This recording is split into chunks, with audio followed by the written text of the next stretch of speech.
Bonsoir à tous et bienvenue. Si vous nous rejoignez sur NCI, merci de suivre ce nouveau numéro de NCI 360, le magazine de la rédaction qui passe en revue l'actualité de la semaine. Semaine marquée par l'adoption mercredi par l'Assemblée nationale ivoirienne en séance plénière d'une loi permettant d'ajouter 2 nouveaux postes au sein de la Commission électorale indépendante, la CEI, une suite, dit-on, à l'application des conclusions de la 5e phase du dialogue politique de mars dernier.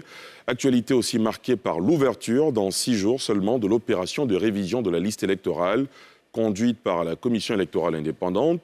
Quel est le mode opératoire de cette révision de la liste électorale ?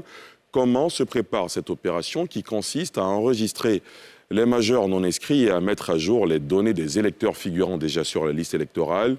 Qui mieux que le président de cette institution pour répondre à nos questions? Avec nous en plateau ce soir, le président de la Commission électorale indépendante, Ibrahim Koulibiar Coulibaly. Monsieur le Président, bonsoir. Bonsoir. Merci d'avoir accepté notre invitation. C'est moi qui vous dis merci. Avec moi en plateau également ce soir, des confrères, les journalistes Alafé Wakili, directeur général de l'Intelligence d'Abidjan, Diong Bato, directeur des rédactions de Notre Voix, et Michel Betta, directeur de publication du quotidien Le Bélier. Bonsoir, chers confrères, merci d'avoir accepté notre invitation. Bonsoir Ali, c'est un plaisir toujours renouvelé. Absolument. Messieurs, les élections locales pointent déjà à l'horizon. La CEI, Commission électorale indépendante, que vous dirigez, Monsieur le Président, se déploie à travers le pays pour l'opération de la révision de la liste électorale. Les partis politiques, conscients de l'importance de l'enjeu de cette opération, sont déjà à l'assaut des nouveaux majeurs potentiels électeurs en 2023 pour les municipales et les régionales. On fait le point dans ce sujet de Pierre Dipaumenet, on en parle juste après. Dans quelques jours, c'est la révision de la liste électorale. La CEI, Commission électorale indépendante, l'a annoncé aux partis politiques, organisations de la société civile. L'opération démarre dès le 19 novembre pour prendre fin le 10 décembre 2022. Et ça bouillonne déjà dans les différents QG des partis politiques. Le RHDP met en mission les principaux animateurs du parti. Désormais, il est demandé à nos responsables, aussi bien les députés qui sont ici, parce que c'est eux qui sont sur le terrain, qui labourent le terrain de jour comme de nuit, qui passent, qui vont dans toutes les contrées. Il leur est demandé, mais aussi aux secrétaires départementaux qui ont été élus récemment, de se déployer sur le terrain de sorte à ce que cette opération de révision de la liste électorale soit un succès. Parce que la victoire de demain dépend de cette opération, de la réussite de cette opération. Le PPACI, Parti des peuples africains Côte d'Ivoire, veut lui refaire son retard, lui qui n'a participé pour l'instant à aucune élection. Cette opération est capitale pour le parti de l'ancien président Laurent Gbagbo. Nous voudrons appeler massivement nos compatriotes, nos militants, nos sympathisants à envahir les salles, les lieux d'enrôlement, les bureaux d'enrôlement dès le 20 de ce mois. Parce que c'est nous qui n'y étions pas. Donc, il faut que nous, par notre présence massive, les gens qu'on sache déjà que nous sommes très déterminés pour les élections. Le PDCI-RDA bat le rappel de ses troupes et compte invertir le terrain avec les dernières recrues du parti, notamment Nyamien Konan et Aïpo Martial. Le FPI d'Afinguessan lui fait du porte-à-porte pour sensibiliser les potentiels électeurs à s'inscrire sur la liste électorale. L'enjeu pour les partis politiques est de ravir le maximum de nouveaux majeurs, ceux qui auront 18 ans révolus à la date du 10 décembre prochain. Monsieur Ibrahim Koulibiar Coulibaly, cette mobilisation dans les états-majors politiques en faveur de la révision de la liste électorale, c'est de nature à arranger les choses au niveau de la CEI? Oui, bien sûr, M. Diarra-Souba, nous sommes très heureux de constater que dans les écuries, les gens s'agitent à inviter la population à venir s'inscrire sur la liste électorale parce que seule l'inscription sur la liste électorale vous confère la qualité d'électeur. Laquelle qualité vous autorise à voter et à choisir votre candidat. Donc c'est de bonne loi que les partis politiques s'activent dans ce sens-là et nous sommes très heureux. Dans un pays comme la Côte d'Ivoire où la frange de la population la plus importante, ce sont les jeunes, c'est la jeunesse, quel message, vous, en tant que président de la CEI, d'une institution aussi importante qui organise les élections dans le pays, vous avez à leur apporter en termes d'importance, d'enjeu de cette révision de la liste électorale? Mais tout commence par l'élection. Parce que, jusqu'à preuve du contraire, conformément à la Constitution, l'élection est le seul moyen qui permet aux candidats d'arriver au pouvoir. Or, il ne peut y avoir élection que s'il y a électeurs. Et donc, on demande à la jeunesse de venir s'inscrire massivement sur la liste électorale, à l'effet pour celle-ci de pouvoir choisir leurs dirigeants. C'est comme ça que ça se fait. Si vous n'êtes pas inscrit sur la liste électorale, vous n'êtes pas un invité à la joute électorale. D'où la nécessité de venir s'inscrire. Donc nous invitons cette jeunesse-là à venir choisir leur candidat, mais préalablement à s'inscrire sur la liste électorale pour avoir cette qualité. Vous vous êtes engagé dans une vaste campagne de communication à travers des big size, des 12 mètres carrés dans la ville. Est-ce que vous avez le sentiment que ce message est perçu par les jeunes? Ben oui, nous avons déjà reçu plus d'une demande des jeunes qui veulent s'organiser en association pour aider la commission électorale à sensibiliser leurs camarades dans les universités. Ils nous ont même invités, je crois, il y a 2 ou 3 groupes d'étudiants qui nous ont invités à aller donner des conférences dans les universités à l'effet pour eux de s'imprégner de la matière électorale. Ce qui dénote bien entendu de leur engouement, de leur intérêt pour la matière électorale. Donc nous sommes ravis. Diong Bato? Oui, merci, Monsieur le Président. Mais au-delà de ces conférences dans les universités, est-ce qu'il y a une stratégie spécifique pour cette frange de la population qui représente quand même 75% de la population? Est-ce qu'il y a une stratégie spécifique parce que vous convenez vraiment que les conférences dans les universités ne suffiront pas pour les jeunes qui sont dans les villages, dans le pays profond, dans les zones reculées, Monsieur le Président? Mais je parle de moi. Mais sinon, la stratégie qui est mise en place consiste tout simplement à donner la possibilité aux ONG qui se sont manifestées à l'effet pour ces ONG d'aller dans les villages, dans tous les hameaux pour sensibiliser la population. N'empêche que la commission elle-même s'est déployée, c'est pour cette raison qu'on a mis en place les commissions locales. Les commissions locales ont vocation à sensibiliser dans leurs différentes circonscriptions la population, aussi bien les jeunes comme les vieux. Et vous voyez, aujourd'hui, nous avons toutes les commissions, on a près de 585 commissions locales sur toute l'étendue du territoire. C'est pour rentrer dans tous les hameaux. Nous avons les commissions locales en région, commissions locales en département, commissions locales en commune, commissions locales, ainsi de suite, partout. Donc vous comprenez que c'est pour pouvoir capter cette jeunesse-là et toute la frange qui n'est pas encore inscrite sur la liste électorale. Monsieur le Président, permettez-moi de revenir. Oui. L'opération démarre dans 6 jours exactement. Oui. C'est en ce moment que la sanction commence. Pourquoi on ne va pas faire ça un peu plus tôt? Parce qu'elle va commencer dans 6 jours. Est-ce que ce n'est pas un peu trop tard, vu l'immensité de la tâche et l'étendue du territoire? Elle a commencé quand déjà? Mais depuis un mois. C'est pas trop juste, Monsieur le Président? Non, c'est pas juste. Et n'oubliez pas que ce n'est pas aujourd'hui qu'on commence la révision de la liste électorale. Chaque année, on fait la révision de la liste électorale. Et les partis politiques sont déjà informés. C'est pour cette raison que j'ai dit tout à l'heure que j'étais bien heureux de constater que les partis politiques s'étaient organisés déjà à sensibiliser la population dans ce sens. C'est nous qu'on attendait pour mettre en place nos guichets pour que la population vienne s'inscrire sur les listes électorales. Sinon, la sensibilisation est faite depuis. D'ailleurs, c'est à l'occasion de cette sensibilisation que nous avons fait un tour d'horizon et expliqué la possibilité du basculement des jeunes qui avaient déjà détenu leur carte nationale d'identité sur la liste électorale. C'était une possibilité, c'était un projet, c'était à l'occasion de la sensibilisation que nous avons fait cette proposition. Où en est-on avec ce projet, Monsieur le Président? Non, pour le moment, nous l'avons mis en veilleuse. Bien que séduisant, mais il comporte quelques réglages. C'est pour cette raison que nous avons mis cela en veilleuse, mais nos équipes sont en train de s'accorder avec celles de l'ONESI pour pouvoir adopter un mode opératoire plus consensuel. Il y a réticence aussi des partis politiques sur la question. Ensuite, Michel. En fait, la réticence des partis politiques venait de ce qu'ils n'avaient pas compris en fait, le mode opératoire. Mais sinon, aujourd'hui, les partis politiques, dans leur ensemble, sont tous d'accord pour qu'on bascule les jeunes sur la liste électorale. Maintenant, ils veulent en connaître les règles qui vont commander à ce basculement. Et ce sont ces règles-là que nous sommes en train de peaufiner avec nos différentes équipes pour permettre donc le basculement des jeunes sur la liste électorale. Très bien. Michel?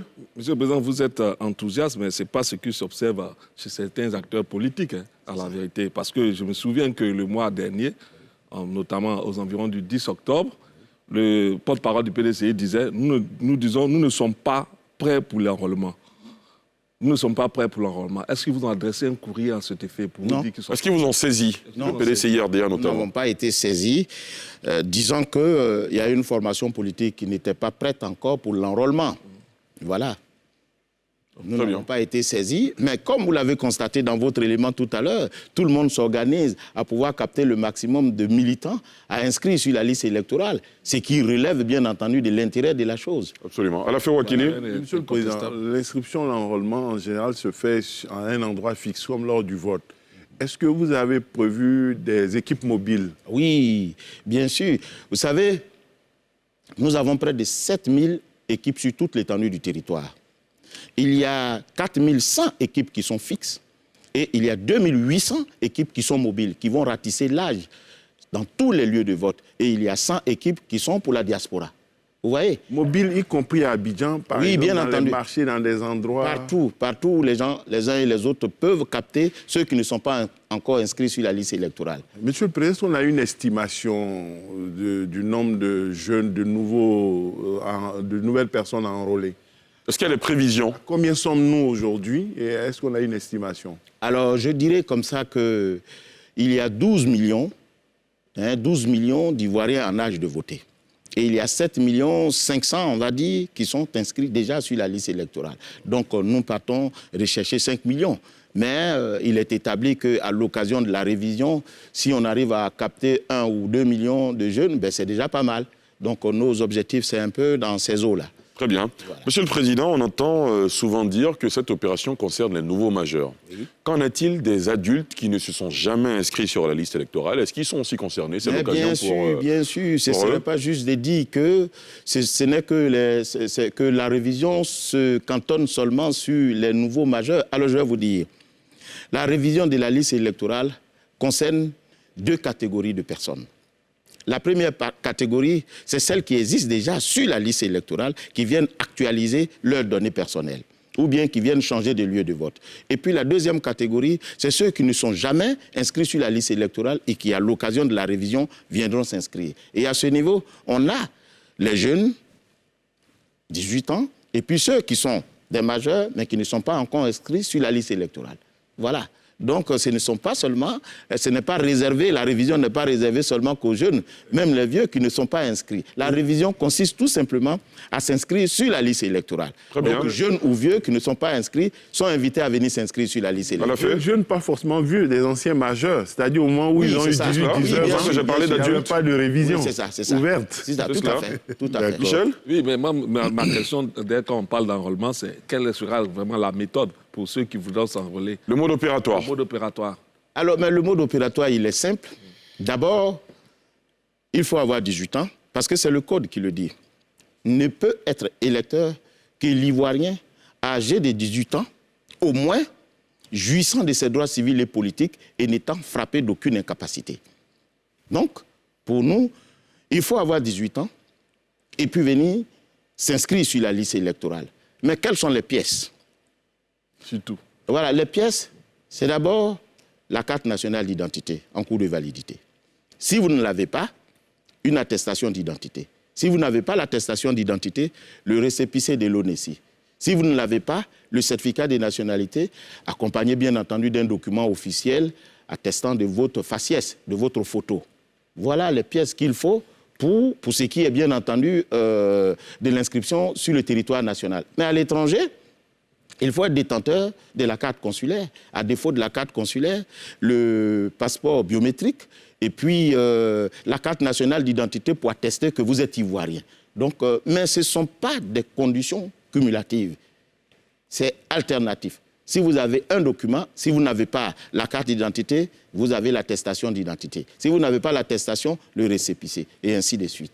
Voilà, pour faciliter la possibilité à la population de s'inscrire sur la liste électorale. Michel? Si la question, c'est vraiment, dans certains partis, c'est là la préoccupation. Ils se disent que l'obtention de la pièce d'identité est une difficulté pour nombreux de nos populations, notamment celles dans les zones reculées. Et là, à ce niveau, est-ce que la CEI a fait des efforts pour aider à établir aisément ces pièces-là? Non, cela ne ressortit pas à la compétence de la commission électorale indépendante, mais toutefois, nous avons proposé au gouvernement la possibilité de donner le choix au citoyen qui n'a pas une carte nationale d'identité de se munir quand même d'une attestation d'identité ou à défaut d'un récépissé. Autant de documents ou un certificat de nationalité accompagné d'un document portant une photo du requérant. Donc voilà autant de conditions, de facilités qu'on fait aux citoyens. Le gouvernement l'a adopté? Oui, par le décret d'ailleurs, le dernier décret portant modalité d'inscription sur la liste électorale. Monsieur le Président, parlons cas pratique.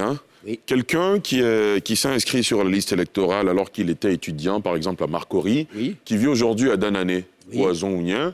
Vous parliez tout à l'heure d'actualiser les informations. C'est l'occasion à travers cette révision. Oui. Comment les choses se produisent-elles? Alors, si il s'est inscrit sur la liste électorale à Abidjan et qu'il est maintenant à Danané, mais la révision de la liste électorale est l'occasion pour lui de demander le changement de lieu de vote. Et dans ce cas, il devra rapporter la preuve qu'il réside désormais à Danané. À travers un document? Un document, le certificat de résidence, le certificat de domicile ou bien l'attestation de régularité fiscale qu'on appelle l'attestation de résidence fiscale qui lui permettra d'attester effectivement qu'il réside à Danané. Et ce faisant, automatiquement, on changera son lieu de vote d'Abidjan à Danané.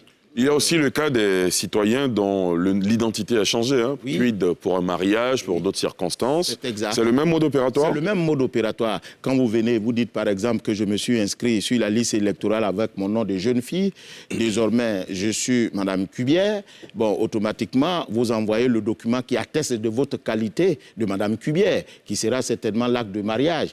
Et donc, avec ce document, automatiquement on procède à la modification. Guillaume Bateau? Monsieur le Président, vous avez dit que il y a 12 millions d'Ivoiriens qui sont en âge de voter. Oui. Et qu'aujourd'hui, nous avons 7,5 millions sur la liste électorale. Mais vous ne visez qu'environ 1 million. Est-ce que c'est pas... Il a dit 1 ou 2 millions, me semble-t-il. J'ai cru entendre 1 million, en tout cas pas. Il y a un gap de 5 millions et vous visez 1 million. Est-ce que c'est pas faire preuve de paresse? Non, pas du tout. C'est l'expérience qui le dit. On vise 5 millions. Si vous voulez bien. On vise 5 millions, mais la réalité est que, généralement, à l'occasion de la révision de la liste électorale, généralement, c'est 300 000, 300 000, 250 000. C'est avec la dernière révision, avec la sensibilisation, nous avons atteint près d'1 million et quelques de requérants. Donc, nous visons 5 millions. Mais on s'est dit, pour être plus raisonnable, si on a 1 ou 2 millions ou 3 millions, mais c'est bon pour nous. Monsieur le Président, est-ce que ce n'est pas une façon de ne pas vous donner du travail, de laisser faire? Parce que vous devez se donner les moyens d'aller plus loin. C'est les 5 millions. C'est pour ça qu'il n'y a pas de faire preuve de paresse. Ben vous voyez, je viens de la diaspora. Nous avons 21 pays où on va capter nos compatriotes qui sont à travers le monde entier. Donc vous comprenez bien que notre objectif, c'est d'avoir le maximum de citoyens inscrits sur la liste électorale. Aujourd'hui, tous les commissaires, les 16 commissaires que nous sommes, sont à travers toutes les villes de la Côte d'Ivoire pour solliciter le dévouement de nos concitoyens à venir s'inscrire sur la liste électorale.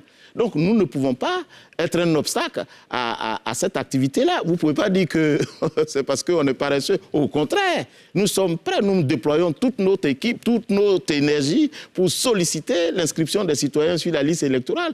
Nous avons près de 7000 équipes, mais vous croyez que ces équipes-là sont animées par qui? Même par la commission électorale indépendante. Nous avons installé tous les guichets. Vous pensez... Vous ne pouvez pas imaginer les guichets qu'il y a sur toute l'étendue du territoire. Mais c'est le nombre de bureaux de vote qui correspond au nombre de guichets ouverts pour l'enrôlement. Vous comprenez? C'est pour dire que nous sommes prêts. Nous procédons à la formation des agents, nous procédons à la formation des commissaires locaux, mais c'est pour démontrer le dévouement, l'engouement de la commission électorale indépendante. Nous sommes prêts à aller capter 5 millions de personnes à inscrire sur la liste électorale. Mais comme nous sommes réalistes, on dit, si on a 1 million ou 2 millions ou 3 millions, et grâce certainement à M. Guillaume Bateau, si on a 5 millions de francs... Ah non, moi je ne suis pas agent de la CEI, monsieur le Président. D'accord, très bien. Vous allez me payer pour le différentiel. On verra ça bien, Guillaume. Alafé Ouakili. Monsieur le Président, cette question aussi pose celle de l'inscription régulière ou permanente. Oui. Liste électorale permanente. Est-ce qu'il n'y a pas de dispositions pour que soit d'abord la révision soit annuelle, plus régulière, et qu'il y ait un dispositif légal d'une inscription permanente à tout moment, longtemps avant les élections, pour atteindre plus rapidement la capacité des 12 millions d'électeurs? Non, vous savez, le Code l'a prévu. Le Code dit que chaque année, il est fait obligation à la commission électorale de mettre à jour la liste électorale en tenant compte des modifications intervenues dans le corps électoral. Bien entendu, certains auraient bien voulu que ça soit du 1er janvier au 31 décembre. Mais c'est la loi aussi qui dit que c'est par décret qu'il est déterminé la période pour établir la liste électorale et les modalités pratiques de son exécution. Donc c'est ce que nous faisons. Ce n'est pas sur toute l'année, c'est une période que nous allons déterminer et demander à la population à venir s'inscrire sur la liste électorale parce qu'il y a d'autres activités. Parce que n'oubliez pas, le code électoral dit que la liste électorale doit être prête 3 mois avant l'élection. Alors, on ne peut pas prendre toute l'année pour faire la révision de la liste électorale. Donc il faut tenir compte de ces impératifs de délai pour permettre à la commission électorale de travailler sereinement. Il y a un suivi pour extraire les personnes décédées de façon plus régulière. Mais voyez-vous, lorsque nous commençons la révision de la liste électorale, nous adressons un courrier au ministère de l'administration du territoire et un courrier au ministère de la justice. Pour ce qui est du ministère de l'administration du territoire, c'est pour demander au ministère de nous donner la liste de toutes les personnes dont ils ont eu connaissance du décès, puisque ce sont eux qui tiennent l'état civil. Au ministère de la Justice, on demande la liste de toutes les personnes qui ont été déchues de leurs droits civils à l'occasion des décisions de justice. Et à l'occasion du traitement des données collectées sur le terrain, nous profitons pour expurger la liste de tous ceux qui ne méritent pas d'y être. Alors, quelqu'un m'a posé la question, mais Monsieur le Président, mais nous connaissons des illustres Ivoiriens qui sont décédés, qui sont encore sur la liste électorale. Mais nous ne le faisons pas de notre propre mouvement. Il faut qu'on soit saisi. C'est cela. Parce que, voyez-vous, je me rappelle quand le ministre Dibi, Charles Kofi Dibi. Oui, le ministre Charles Kofi Dibi est décédé. On nous avait dit de radier ce dernier sur la liste de la liste électorale. Mais quand nous sommes partis, on a eu 17 noms. Charles Kofi Dibi. Mais on ne savait pas lequel était concerné. Voilà pourquoi, justement, pour radier quelqu'un, il faut qu'on ait un document qui atteste que la personne que nous radions est bien celle qui mérite d'être radiée. Voilà pourquoi nous ne prenons pas l'initiative de le faire. Nous attendons à ce que... Et c'est d'ailleurs pour cette raison que quand on finit de collecter les données, nous procédons à la publication. Si M. Guillaume Bateau ou M. Alafé constate qu'il y a des personnes qui ne méritent pas d'être sur la liste électorale, motif pris de ce que celles-ci sont décédées ou celles-ci sont déchues de leurs droits, mais on sollicite cela auprès de la commission électorale avec des preuves à l'appui. C'est ce qu'on appelle le contentieux de la radiation. Et si vous considérez aussi qu'il y a des personnes qui méritent d'être sur la liste électorale, vous demandez leur inscription, c'est ce qu'on appelle le contentieux de l'inscription. Donc il y a autant d'éléments qui sont offerts aux citoyens. Ce n'est pas le travail de la CI seul. Voilà, Bateau aussi doit y contribuer. Mais tout le monde d'ailleurs. Très bien. Michel, rapidement. Comme vous abordez la question, oui. Certains partis demandent l'audit de la liste électorale, parlant du contentieux. Et vous de répondre, ceux qui veulent de l'audit veulent de façon péremptoire déclarer certains électeurs comme ne méritant pas d'être sur la liste électorale sans preuve. Oui. On doit encore entendre un militant du RDR. Parce qu'on se dit... Un militant du RDR, je parlais du parti... Oui, du RDR. Du RDR. Non, il n'existe pas, mais du temps où le président était en opposition. Donc je veux dire que ça laisse un peu un goût de suspicion. C'est pourquoi aujourd'hui certains partis sont en même de demander l'audit et vous refusez. Pourquoi ? Personne n'a refusé l'audit de la révision de la liste électorale. Personne n'a refusé l'audit. De toutes les façons, la vérité n'a pas de camp. Hein. Oui. Si vous dites la vérité, je peux m'inspirer de votre vérité. Ça ne veut pas dire que j'épouse tout ce que vous dites ou bien je suis vous. Je vais dire ceci. Mais nous faisons l'audit chaque année de la révision de la liste électorale, à l'occasion de la révision de la liste électorale. C'est un audit que nous faisons. Comment ? Alors, la première chose que nous faisons, je l'ai dit tantôt, dès lors que nous ouvrons la période de la révision de la liste électorale, nous procédons au filtre en adressant des courriers aux uns et aux autres pour nous dire ceux qui méritent d'être sur la liste électorale et ceux qui ne méritent plus d'être sur la liste électorale. Quand nous collectons les données, mais nous les traitons, nous affichons toute la liste électorale et point par point, en fonction des données que nous avons, nous extrayons de la liste électorale ceux qui ne méritent plus d'y être, à l'occasion de la révision de la liste électorale. Quand on finit de le faire, nous faisons le contentieux. Mais le contentieux, c'est l'occasion donnée aux partis politiques de venir dire que telle personne ne mérite pas d'être sur la liste électorale. Mais c'est un audit. Parce que l'audit consiste à expurger la liste de tous ceux qui ne méritent pas et d'inscrire tous ceux qui méritent d'être sur la liste électorale. C'est ce que nous faisons. Et chaque année, nous faisons l'audit de la révision de la liste électorale à travers la révision de la liste électorale. Et nous invitons tous les partis politiques. Qui mieux que les partis politiques ont intérêt à ce que la liste électorale soit propre? Mais ce sont les partis politiques eux-mêmes. Et l'occasion de la révision de la liste est bonne. Voilà pourquoi nous faisons cela. Mais maintenant, quand on nous dit non, il faut que ce soit un audit qui soit fait de l'extérieur. Mais moi, je veux bien.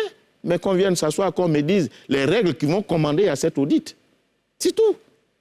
On dit oui, il faut faire des audits. Vous savez... Oui, le PDCI-RDA notamment estime qu'il faut faire cet audit avec des acteurs extérieurs, comme cela a été fait dans d'autres pays. Le porte-parole du PDCI le disait sur l'un de nos plateaux il y a quelques jours. Pour vous, cet audit, il est déjà fait. Mais il n'y a pas de raison, puisque nous le faisons chaque jour que Dieu fait. Chaque année que Dieu fait, nous faisons la révision de la liste électorale. Mais c'est un audit, la révision de la liste électorale. Parce que quand ils disent que d'autres pays l'ont fait, mais ils ne savent pas ce qui s'est passé dans ces pays-là. Aujourd'hui, ces pays n'utilisent même pas le produit de cet audit parce que ça a créé plus de problèmes. Je n'ai pas envie de citer sur ce plateau ici les pays qui l'ont fait. Il y a eu 2 pays qui se sont essayés à l'audit. Mais ça a créé plus de problèmes. Parce que, voyez-vous... Si vous le souhaitez, vous pouvez les citer, il n'y a pas de problème. Pour nous servir des modèles, le Burkina et le Mali, je crois. Ces 2 pays ont essayé de faire un audit, mais ça ne s'est pas bien terminé. Ils ont dû renoncer à l'utilisation de la liste auditée. Parce que, voyez-vous, l'inscription sur la liste électorale peut résulter des dispositions légales comme d'accords politiques. Il est arrivé à un moment donné que la liste électorale, que les citoyens se soient inscrits sur la liste électorale avec un extrait d'acte de naissance. Et quand vous voulez faire un audit, quelles seront les règles qui vont commander à cet audit? Vous allez venir dire non, nous n'avons pas la preuve que ce monsieur qui a été inscrit sur la liste électorale est un Ivoirien, alors qu'à un moment donné, vous-même, vous avez décidé que ces personnes puissent s'inscrire sur la liste électorale avec un extrait d'acte de naissance. Quand on sait que certains citoyens se sont inscrits sur la liste électorale avec un certificat de nationalité. Quand on sait que des simples documents ont permis à des citoyens de s'inscrire sur la liste électorale. Moi, je veux bien, mais je dis qu'à l'occasion de la révision de la liste électorale, commençons déjà à venir expurger la liste électorale de toutes les irrégularités. Si vous êtes sûr de votre affaire, on a eu le cas d'un candidat qui nous a donné la liste des citoyens, selon lui, qui ne méritaient pas d'être sur la liste électorale. Et il nous a envoyé la copie intégrale de l'acte de naissance de ces personnes-là. Mais à l'examen, on s'est rendu compte que ces personnes portent le nom, un nom étranger, mais qui ont un parent qui est ivoirien. Voilà. Ou bien ces personnes ont bénéficié d'une décision de naturalisation, d'un décret de naturalisation. Vous voyez?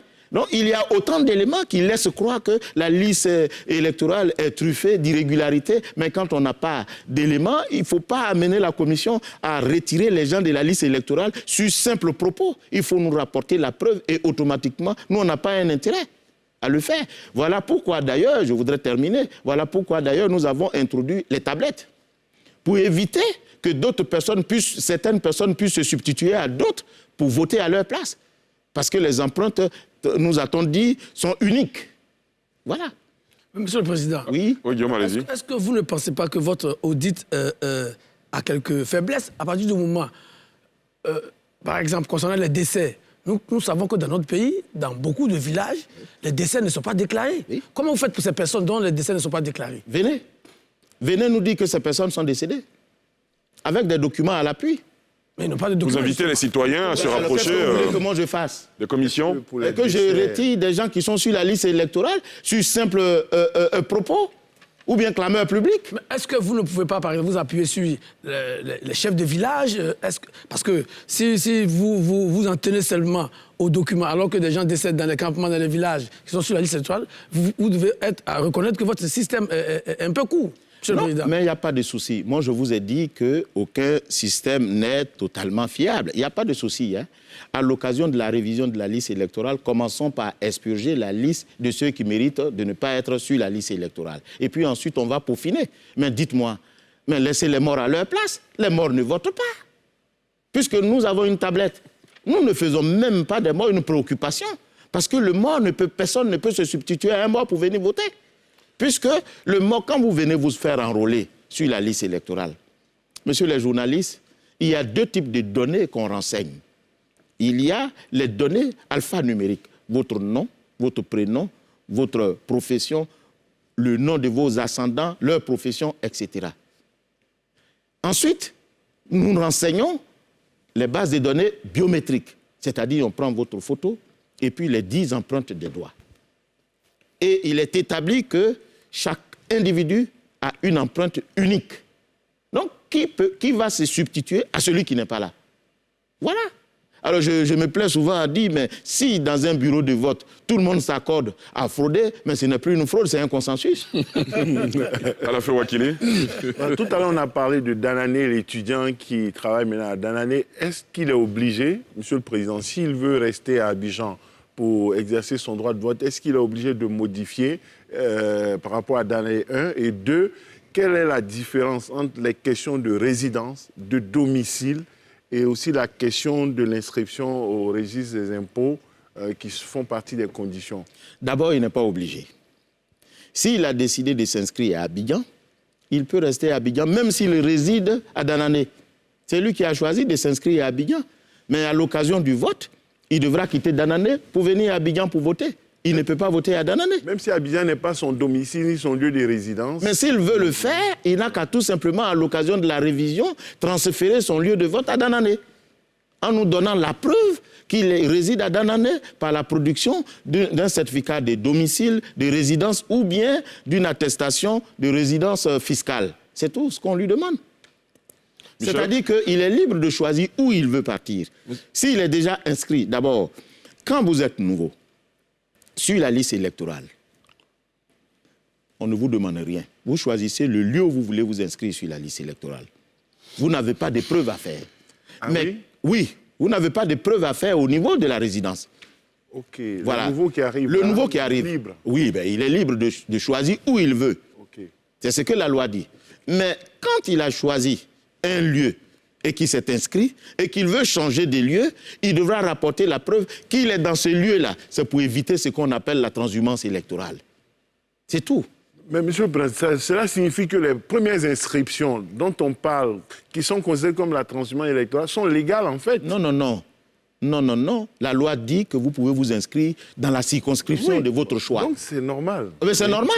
Il n'y a pas de transhumance à ce niveau-là. À ce niveau-là, non, non, non, il n'y a pas de transhumance. Okay. Mais maintenant, lorsque vous êtes inscrit sur cette liste électorale et que vous décidez, à l'occasion d'une élection, alors que vous n'êtes pas dans cette circonscription, à aller voter dans cette circonscription à l'occasion de l'élection, c'est en ce moment qu'il y a la transhumance. Et cette transhumance, il faut même la relativiser parce qu'au fond, elle n'a pas d'intérêt pour l'élection du président de la République parce qu'il n'y a qu'une seule circonscription électorale. Oui, oui. C'est dans les élections locales que ça a un intérêt. Oui, oui. Voilà. Michel? Oui, Monsieur le Président, vous parliez souvent d'utiliser aussi le numérique pour permettre aux citoyens de s'inscrire. Oui. Comment ce processus va se passer? Et la deuxième question, c'est toute simple. Hein. Je reviens encore sur la question de l'audit.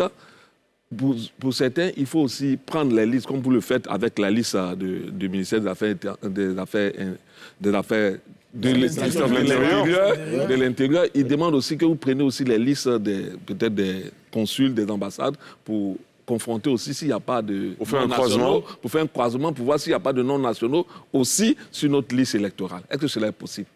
Mais voyez-vous, quand vous dites je suis un peu peiné de penser que le non-national ne peut pas devenir national. Non, si. Mais ils estiment que beaucoup ont usurpé à certains moments de la nationalité pour se mettre sur la liste électorale. Et aujourd'hui, si on peut confronter pour voir s'ils étaient à un moment donné de telle nationalité, on peut les interpeller. Mais moi, je veux bien que toute cette synergie soit déployée à l'occasion de la révision de la liste électorale. Tout à fait. Parce que, voyez-vous, lorsqu'on finit de faire la révision de la liste électorale et qu'on publie la liste définitive, nous remettons à chaque parti politique la dite liste. Il leur est loisible de procéder à ces opérations et à l'occasion de la future révision de la liste électorale, à venir nous faire état de leurs recherches. Voyez-vous? Ce n'est pas l'affaire seulement de la commission électorale indépendante. Nous faisons déjà l'effort d'écrire au ministère de l'administration du territoire, de nous donner la liste de tous ceux qui sont décédés. Au ministère de la justice, de nous donner la liste de tous ceux qui sont déchus. Et sans compter, bien entendu, que nous-mêmes, nous procédons à un croisement à l'intérieur, à l'occasion du traitement, pour sortir ceux qui ne méritent pas d'être sur la liste électorale. Mais si nous sommes accompagnés par les partis politiques qui ont un intérêt à l'action, parce que les partis politiques ont bien un intérêt à avoir leurs militants inscrits sur la liste électorale ou à voir sortir ceux qui ne méritent pas d'être sur la liste électorale. Donc c'est une synergie, c'est une action à faire ensemble. Mais qu'on dise, oui, il y a telle personne qui est sur la liste électorale qui ne mérite pas d'y être et de ne pas nous envoyer la preuve. Ben, c'est difficile. Monsieur le journaliste, imaginez que quelqu'un qui ne vous aime pas vienne nous voir pour dire ce monsieur-là, il est déchu de ses droits civils et politiques. Ou bien ce monsieur n'est pas ivoirien. Sur ces simples propos, nous procédons à la radiation.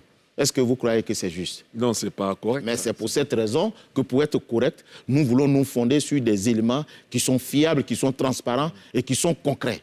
Pour ne pas porter atteinte aux droits des citoyens. Très bien. Monsieur le Président. Ma première question, j'avais demandé comment ça va se passer de façon numérique, ce que vous avez... Alors, la collecte des données se fait de deux façons. La première, c'est celle qui consiste pour le citoyen à se rendre dans notre guichet. La deuxième, elle se fait en ligne. Mais elle ne concerne que ceux qui sont déjà sur la liste électorale et qui sollicitent changer leur lieu de vote. C'est ça qu'on appelle l'enrôlement en ligne.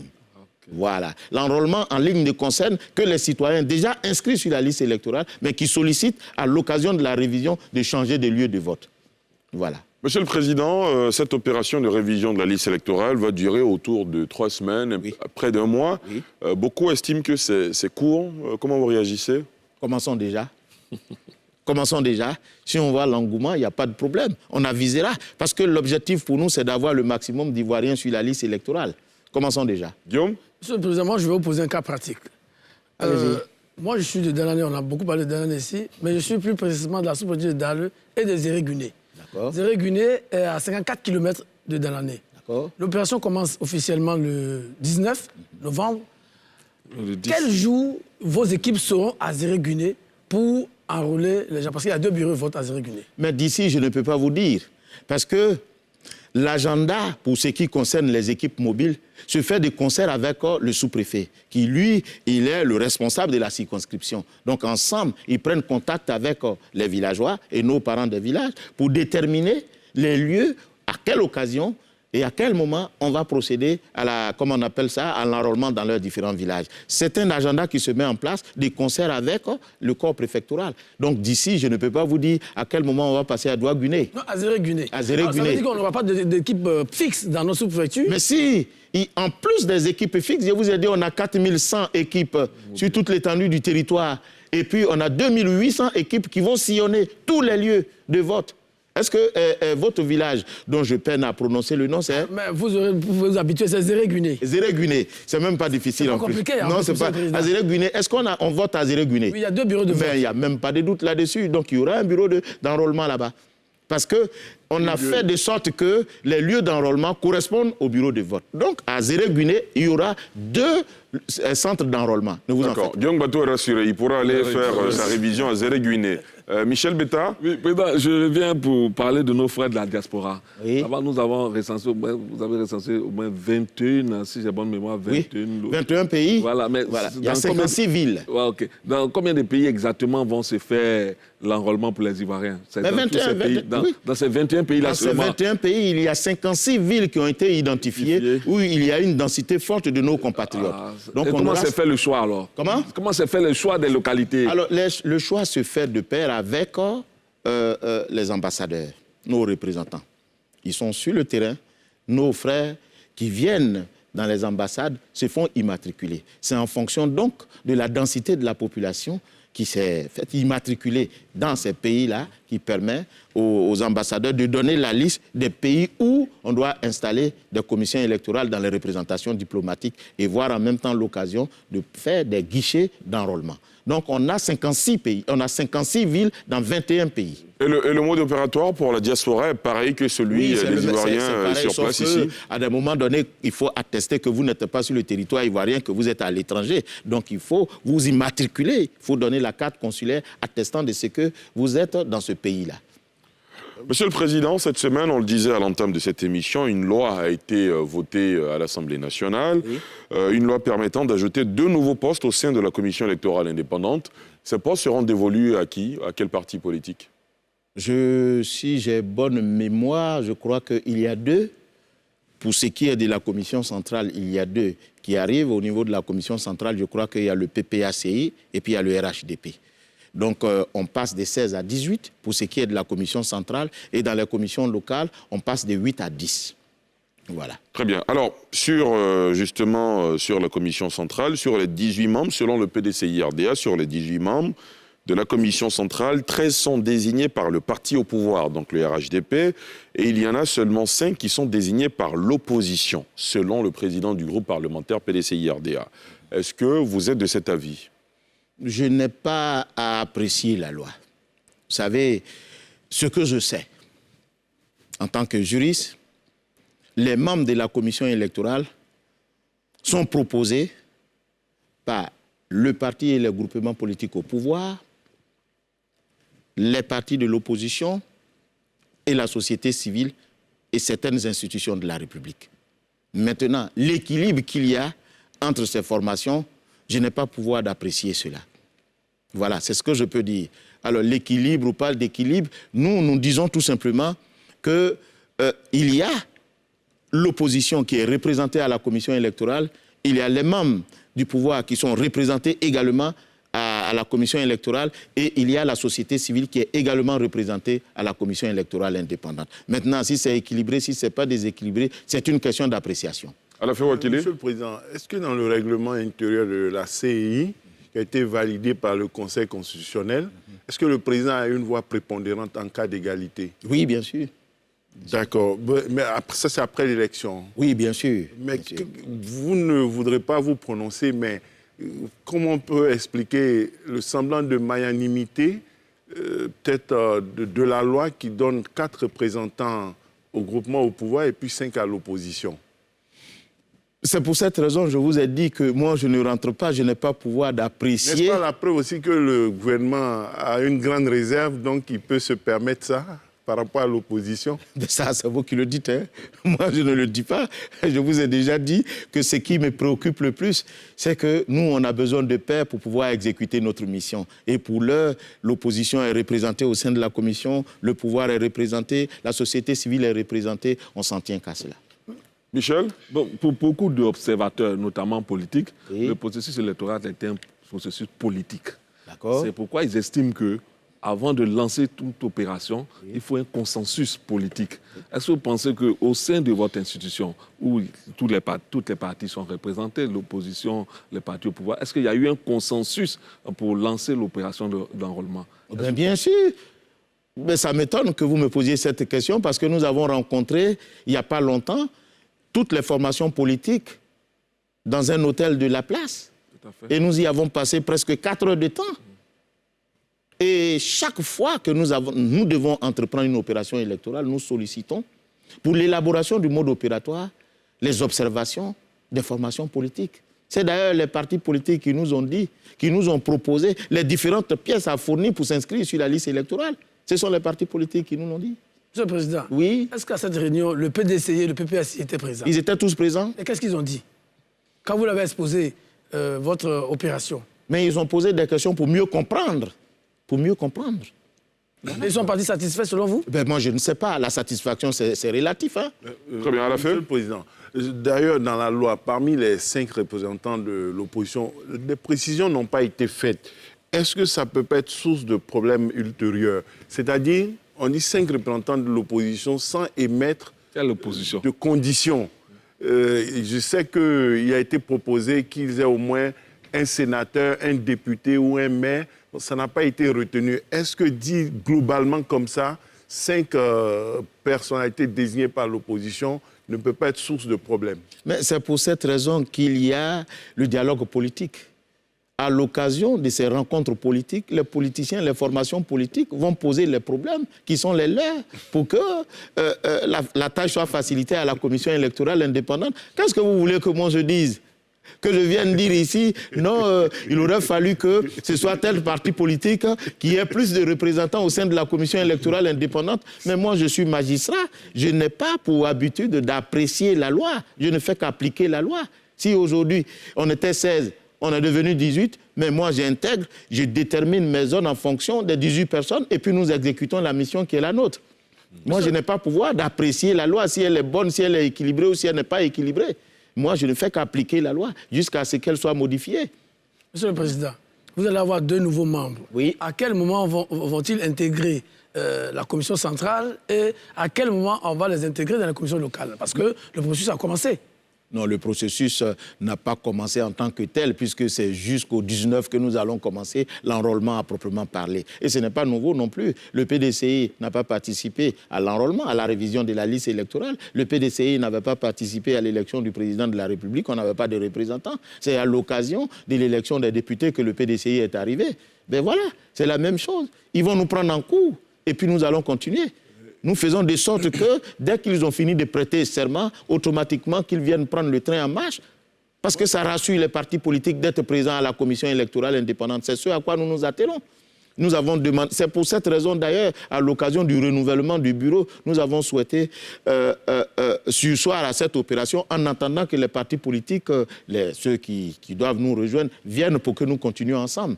Mais sinon, pour l'heure, il n'y a pas matière à polémique parce que nous n'avons pas encore commencé l'enrôlement en tant que tel. Très voilà. Bien. À la fin, Monsieur le Président, j'ai vu l'article 40 de la loi, parce que la loi date de 2001. Et en 2001, c'était l'Assemblée nationale. Aujourd'hui, c'est le Parlement. Et dans la loi, l'article 40 n'a pas été modifié. Vous devez dresser une copie de votre rapport au président de l'Assemblée nationale. C'est volontaire ou c'est un oubli? Mais si la loi n'a pas été modifiée, ben elle est la loi. C'est volontaire. Le Sénat n'a pas besoin, parce que c'est-à-dire qu'on maintient l'Assemblée nationale comme s'il n'y a pas d'institution nouvelle. Mais certainement, à l'occasion... Les partis politiques, on peut omettre. Enfin, vous n'avez pas à commenter ça. Oui, c'est une interpellation aux partis politiques. Bon, certainement qu'à l'occasion de la prochaine révision du code électoral, qui est déjà sur le bureau du gouvernement, on va insérer et puis faire de sorte qu'on tienne compte des réalités nouvelles. D'accord. Voilà. Très bien, Monsieur le Président, messieurs, nous allons marquer une petite pause et poursuivre juste après. De NCI 360 à la une ce soir, le grand oral du président de la Commission électorale indépendante, la CEI, le président Ibrahim Kuibiar Coulibaly. Monsieur le Président, tout à l'heure, nous parlions de cette loi qui a été votée par le Parlement cette semaine, mercredi précisément. Nous avons entendu la réaction du PDCI-RDA. Le PPACI, de son côté, qui s'est abstenu, soit dit en passant, estime, enfin, le parti déjà réclamait un poste de vice-président au sein de la commission centrale de la CEI. La requête semble avoir été rejetée. Le président du groupe parlementaire, Hubert Olaï, disait, et je cite, cette loi continue de porter les germes des troubles passés. Ces germes ont pour nom un déséquilibre général de la commission centrale de la CEI. Vous disiez tout à l'heure que vous n'avez pas vocation à commenter les prises de position des partis politiques. Est-ce que celui-ci vous inspire un commentaire particulier? Non, ça n'appelle pas de ma part un commentaire particulier. C'est toujours dans le même sens de l'appréciation de la loi. Elle est bonne, elle est mauvaise. La loi est la loi. Moi, je suis un magistrat, je suis juge du jeu électoral. Je n'ai pas à apprécier les dispositions qui encadrent l'élection. Alors, mais ce que je peux dire, c'est que jusqu'à preuve du contraire, quand les partis sont plus ou moins rassurés, motif pris de ce qu'ils sont représentés au sein de la commission électorale indépendante, les choses se passent bien. Et pour l'heure, je pense que les partis politiques, aussi bien de l'opposition que ceux qui sont au pouvoir, sont plus ou moins représentés au sein de la commission électorale indépendante. Je pense que les choses se passent bien. Monsieur le Président, est-ce que pour vous, ce débat qui a cours maintenant au moment où vous lancez l'opération d'enrôlement ne va pas brouiller un peu le message que vous voulez adresser aux populations quant à leur mobilisation? Non, pas du tout. Les partis n'ont même pas intérêt à ce que le message soit brouillé. Parce que l'objectif pour eux, comme tout parti politique, c'est la conquête du pouvoir. Mais vous ne pouvez conquérir le pouvoir que si vous êtes élu. Et pour être élu, il faut qu'il y ait des électeurs. Et pour être électeur, il faut être inscrit sur la liste électorale. Donc, ils n'ont pas intérêt à ne pas brouiller le message qui est le nôtre, c'est-à-dire inviter la population à venir s'inscrire sur la liste électorale. Au moins, on est tous d'accord là-dessus qu'il y a un intérêt à venir s'inscrire sur la liste électorale. Ça, ce n'est pas un débat. Hein. La preuve, l'élément qui a été diffusé tout à l'heure atteste de ce que tous les partis politiques se mettent en branle au niveau de leur écurie pour permettre à la population de venir s'inscrire sur la liste électorale. Donc, il n'y a pas de débat là-dessus. Michel? Président, moi je pense qu'un des points sur lesquels il faut beaucoup insister pour que le processus d'enrôlement gagne en intensité, c'est les différentes pièces à fournir. Vraiment, je pense qu'il faut faire un effort pour les rendre... Pour les vulgariser, au maximum. Parce que quand ils sont à la maison, quand nos jeunes sont souvent à la maison, ils ne se disent même, quand ils regardent la pièce, ils disent, mais est-ce que j'ai tous les papiers? Est-ce que j'ai tous les papiers? Là-dedans, ils se disent, est-ce que j'ai tous les papiers? Donc vraiment, sur ce point-là, je voulais vraiment attirer votre attention. Il faut que vraiment ça fasse l'objet de grandes publications pour que tout un chacun sache, quel que soit le document qu'il a, qui peut attester de sa présence sur la liste électorale, qu'il fasse valoir ça pour être présent sur la liste électorale. Mais je le note avec beaucoup d'intérêt, voyez-vous. Il n'a pas fallu beaucoup de choses pour que vous me fassiez quelques observations concernant l'amélioration de la révision de la liste électorale. Mais ce que vous venez de faire, c'est ce que justement on demande aux partis politiques, tous ceux qui ont de bonnes idées. Et vous allez voir qu'au sortir de cette émission, nous allons appeler nos équipes qui sont sur le terrain d'insister sur les pièces à fournir pour venir se faire enrôler sur la liste électorale. Voyez-vous? Merci encore, monsieur le journaliste. Monsieur le Président, oui, allez-y. Justement, s'agissant des pièces, oui. Est-ce que vous ne pensez pas que les coûts d'obtention, je prends par exemple la carte nationale d'identité, la nouvelle formule, pour se faire enrôler en ligne, il faut 5 000 francs, mais avant ça, il faut d'autres documents. Est-ce que vous ne pensez pas que les coûts sont prohibitifs pour les populations qui parfois n'ont pas le minimum pour obtenir ces papiers-là? C'est pourquoi la CEI ne fait pas un effort justement auprès du gouvernement pour réduire le coût de ces documents? Mais la CEI n'a pas vocation à demander au gouvernement de réduire les coûts des pièces d'identité parce que cette attribution ne ressortit pas à sa compétence. Mais toutefois, la CEI fait des propositions pour dire que si la carte d'identité coûte cher et que les citoyens ne peuvent pas l'acquérir, on a la possibilité d'avoir une attestation d'identité. Pensez-vous que l'attestation a le même coût que la carte d'identité? Presque similaire, monsieur le Président. Mais non. Nous avons l'attestation d'identité qui coûte, c'est le thème seulement que nous payons. Ensuite, si vous n'avez pas l'attestation d'identité, vous avez le récépissé de l'ONESI. Et si vous n'avez même pas le récépissé de l'ONESI, produisez un certificat de nationalité. Mais il y a autant d'éléments pour faciliter la possibilité, pour donner la possibilité, le choix aux citoyens de venir s'inscrire sur la liste électorale. Voilà. Moi, je ne peux pas peut-être demander à l'État de Côte d'Ivoire de réduire les coûts, mais je peux demander à l'État de Côte d'Ivoire de voir les possibilités d'augmenter les chances de nos citoyens à s'inscrire sur la liste électorale en proposant des documents qui peuvent remplacer la carte nationale d'identité. C'est déjà pas mal. Monsieur le Président, la réduction des coûts aussi peut permettre une plus grande mobilisation, une plus grande présence. Oui, bien sûr. Vous voyez cette proposition, vous avez un problème avec les coûts? Non, je n'ai pas un problème avec les coûts, mais je dis que l'établissement des cartes, comme on appelle, des pièces d'identité ne ressortit pas à la compétence, même si nous utilisons les pièces d'identité pour voir les citoyens enrôlés sur la liste électorale. Mais dans un pays organisé, chacun a son travail. Très bien. Moi, je suis chargé d'organiser des élections. Mais je ne suis pas chargé de donner aux Ivoiriens leur identité. Vous avez intérêt à ce qu'il y ait le maximum d'Ivoiriens. Non, les Ivoiriens ont intérêt. C'est pas moi. Diong Bato, on vous a bien compris. À la fin, Wakili. Monsieur le Président, parlant de la diaspora, vous avez parlé de la carte consulaire et de l'inscription des Ivoiriens dans les ambassades. Il se trouve que les gens peuvent se faire enrôler sans être inscrits. C'est ça, il y a un problème. On parle des accords politiques. Est-ce qu'à terme, il ne faudra pas encourager les Ivoiriens à s'inscrire à leur ambassade et de façon effective à avoir la carte consulaire et en faire une condition véritable pour être sur la liste électorale? Mais c'est tout le sens de notre mission. C'est tout le sens de notre mission pendant 15 jours. Mais en temps, ils peuvent être inscrits sans cela. Non, voyez-vous, l'intérêt, il est ailleurs. Quand nos frères quittent la Côte d'Ivoire pour aller dans la diaspora, à l'étranger, ou bien comme on le dit de façon triviale, à Beng, aller se chercher, quand ils arrivent, ils n'ont pas intérêt à prendre langue pour eux avec l'ambassade. D'abord, ils ne sont pas en règle vis-à-vis du pays où ils vont résider. Or, pour s'immatriculer dans le registre consulaire, il faut nécessairement avoir les documents des résidents, ce qu'ils n'ont pas. Donc, ils ont plus intérêt à rester au noir que de sortir au jour. Voyez-vous, je vais vous raconter cette anecdote. À Paris, une fois, on avait installé un bureau de vote pas loin d'une sortie de métro. Et vous savez bien que ces lieux-là sont très souvent fréquentés par la police. Mais ils nous ont appelés pour dire, mais si vous ne voulez pas qu'on vote, il faut laisser le bureau de vote là-bas, hein, parce que nous, on n'ira pas là-bas. Bon, voilà des réalités du terrain.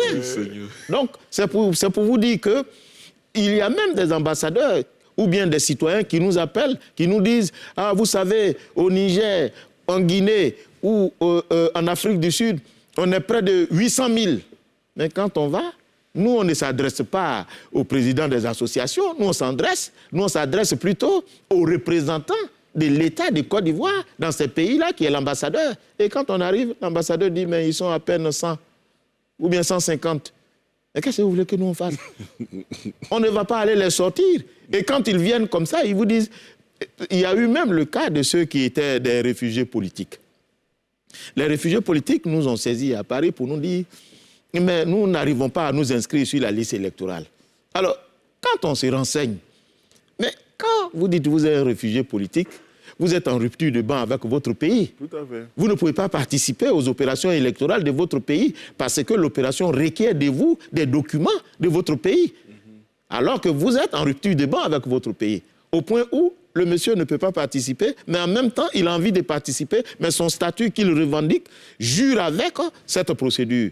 Il y a autant de difficultés. Il y a même un de nos compatriotes à Nice qui m'a dit comme ça, vous croyez que vraiment, si c'est pour avoir le papier ivoirien là, c'est pour ça que je suis venu en France ici. Moi, je suis venu en France ici pour chercher les papiers français. Donc, notre but pour nous, quand nous partons à l'étranger, c'est pour sensibiliser nos frères, nos compatriotes à venir se faire enrôler et pour cela, qu'ils viennent se signaler. Et c'est dans leur intérêt d'ailleurs. Et ce qui est le plus important et qui constitue un obstacle, ils disent ceci. Monsieur le Président, ce que vous dites est vrai. Mais si nous, on va se faire enrôler dans notre ambassade, quand on a des problèmes, automatiquement, on nous rapatrie.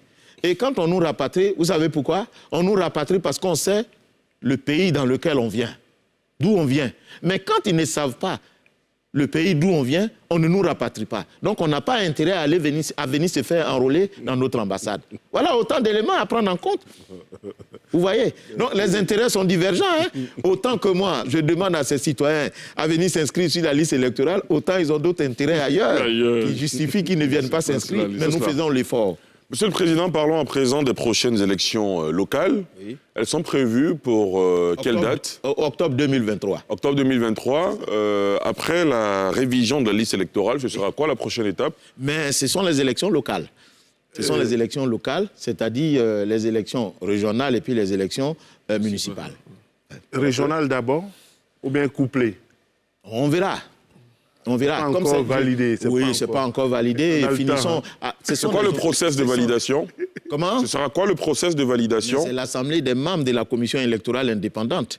Voyez-vous, à chaque opération, on met en place un mode opératoire. C'est ce que je disais tout à l'heure. À l'occasion de la révision de la liste électorale, on sollicite les observations des partis politiques pour voir quel est le mode opératoire qui est indiqué pour mener à bien cette mission-là. Donc, quand on va finir avec la révision de la liste électorale, on viendra à l'organisation des élections locales. Et à cette occasion-là, on va déterminer le mode opératoire, si ça sera couplé ou si ça sera individuel. Michel? Président, vous disiez, il y a, avant les élections passées, qu'il y a 3% d'irrégularité sur la liste électorale, la précédente. Est-ce que vous pensez qu'aujourd'hui, toutes ces irrégularités ont été dissipées? Mais nous faisons l'effort. Quand nous, on a identifié des irrégularités, si on a donné un pourcentage, c'est que ces irrégularités n'existent plus.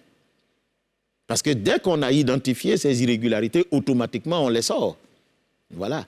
Donc ne vous en faites pas, ces irrégularités n'existent plus. Ce sont des irrégularités qui viennent de ce qu'il y a des citoyens qui se font enrôler dans plus d'une circonscription alors qu'il faut se faire enrôler une seule fois, ou bien il y a des erreurs sur le nom, ou bien la photo, etc. Ce sont des irrégularités. À l'occasion du traitement des données que nous avons captées sur le terrain, on procède à la rectification. Mais, Monsieur le Président, on procède au nettoyage. Ce que vous avez dit se fait enrôler sur plusieurs localités aussi, c'est une fraude. Mais bien, non, bon, c'est une fraude. Souvent, c'est une méconnaissance des règles. Parce qu'on ne présume pas la faute.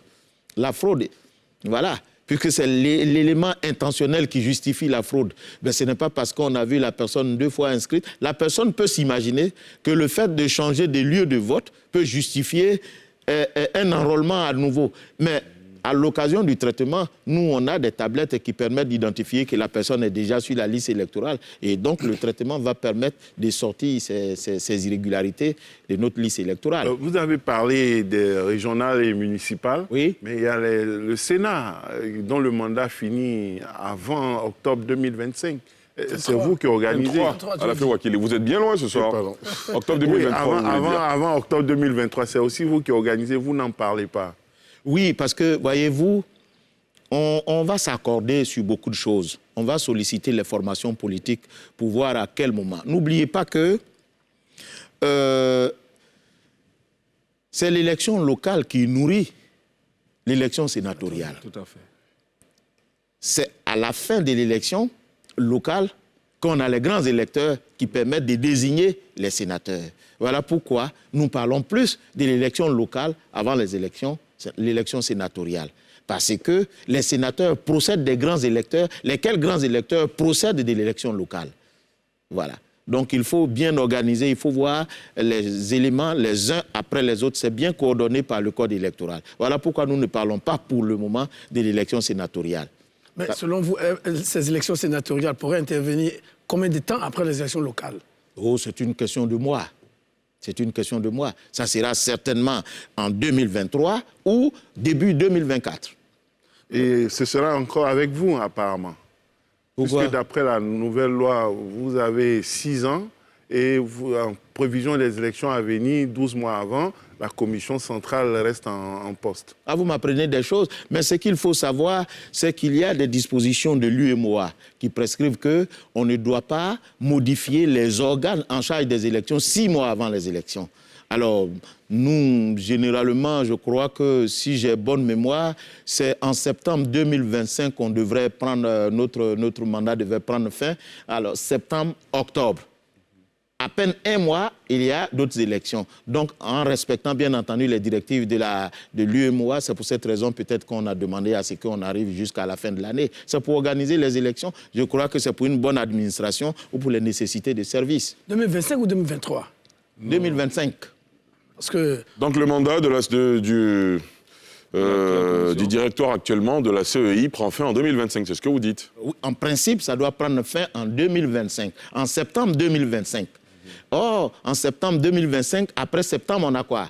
Octobre. On a octobre. On a la présidentielle et puis on a les législatives. Bon, vous voyez. Donc, est-ce que vous pensez utilement qu'il y a une nouvelle équipe qui peut se mettre en place là et puis organiser les élections présidentielles en octobre, à peine 1 mois? Je crois que c'est au regard de cela que le législateur a bien voulu modifier les textes pour des nécessités. Et je dis bien encore, avec l'argument de l'UEMOA, il y a une directive de l'UEMOA qui interdit qu'on modifie les organes en charge des élections 6 mois avant les élections. Les organes et les lois. Oui, bien entendu, et les dispositions légales qui encadrent aussi les élections. Alors, ce n'est même pas 6 mois, c'est à peine 3 semaines. 3 semaines pour organiser les élections en 2025. Très bien. Monsieur le Président, vu que vous parlez déjà de 2025, en 2020, il y a des personnalités illustres dans ce pays qui n'étaient pas éligibles, qui n'étaient pas sur la liste électorale et donc qui n'ont pas pu participer au scrutin pour plusieurs raisons. Oui. Et il y a un débat qui surgit, qui refait surface, notamment sur l'éligibilité de certains d'entre ces acteurs. Je pense notamment au président du PPACI, le président Laurent Gbagbo. Il y a un débat qui a ressurgi. Ses partisans estiment qu'il sera le candidat naturel du parti. Charles Blé Goudé, Guillaume Soro, dont l'éligibilité avait été annoncée par la commission.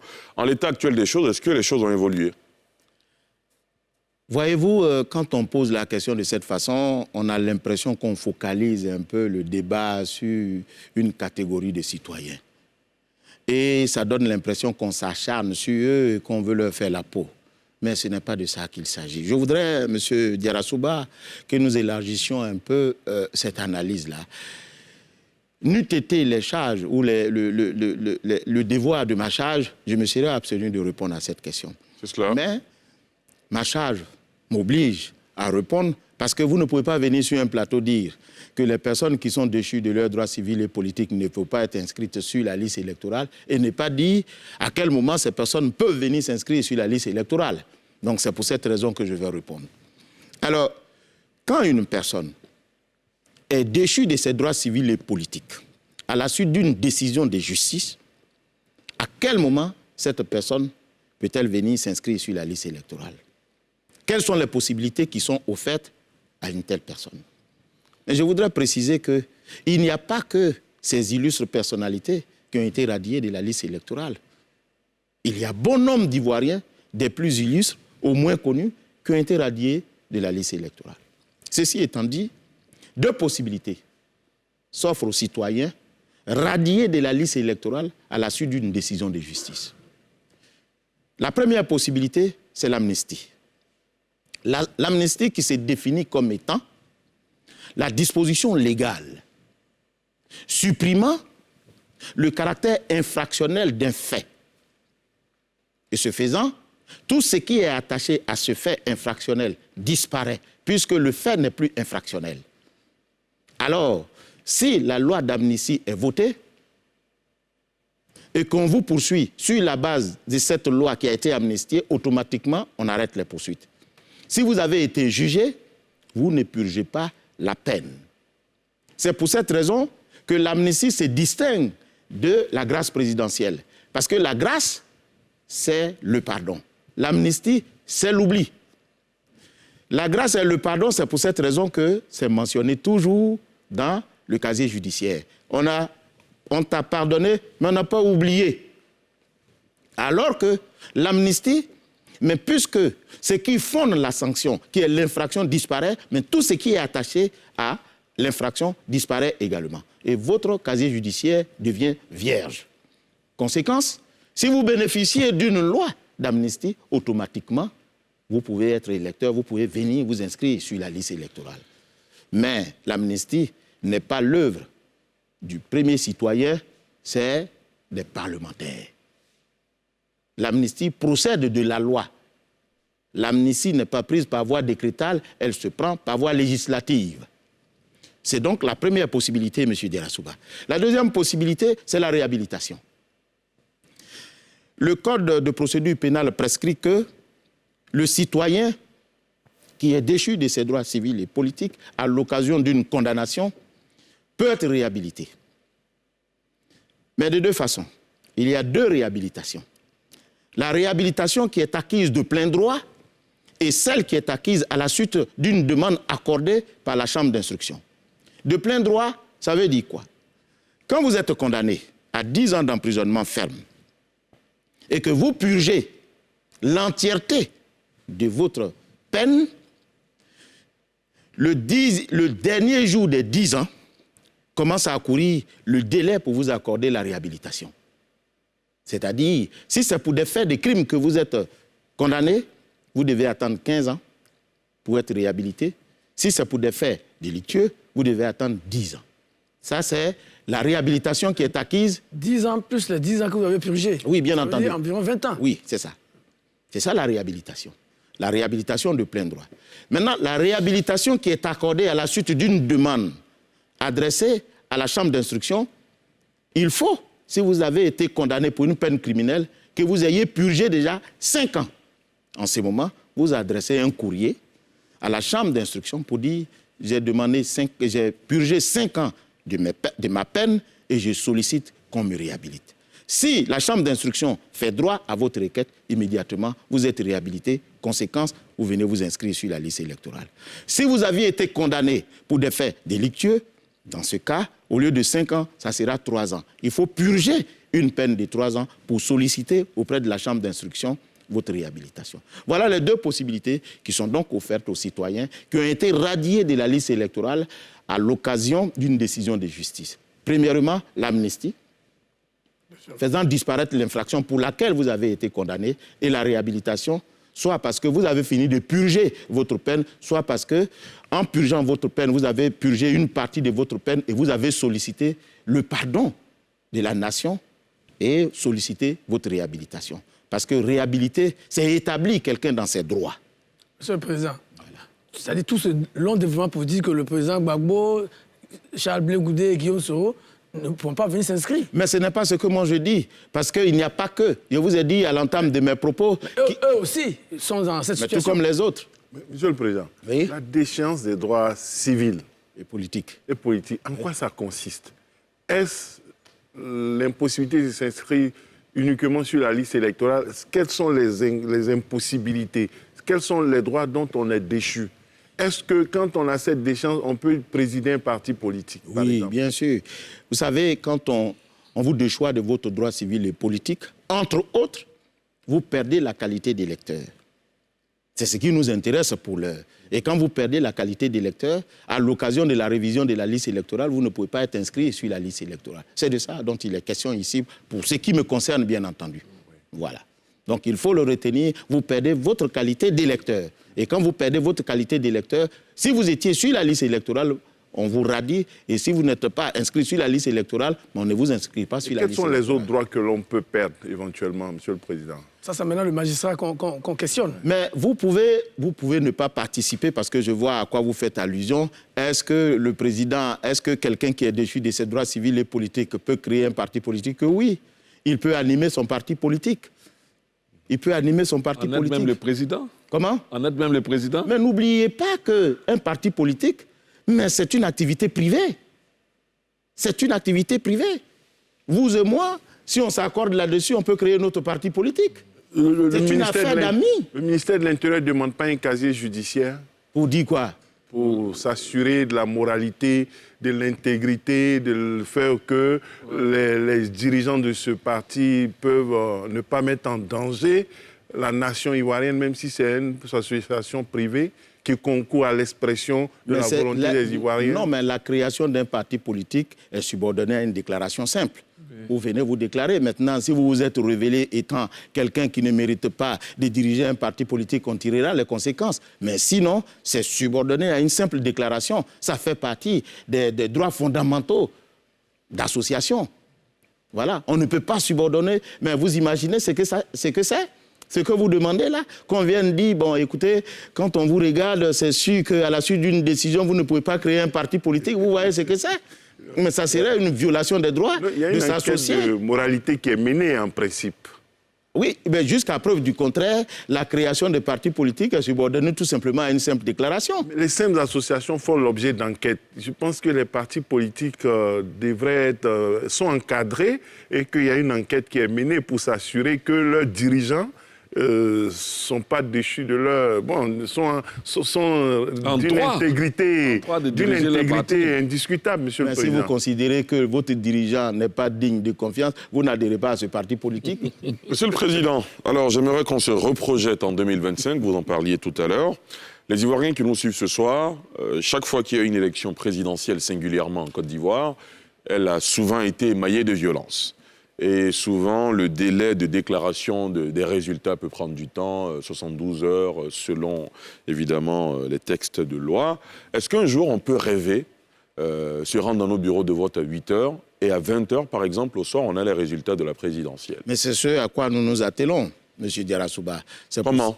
Mais c'est pour cette raison que nous faisons de sorte que les citoyens soient d'abord informés de leurs droits en matière électorale. Vous voyez?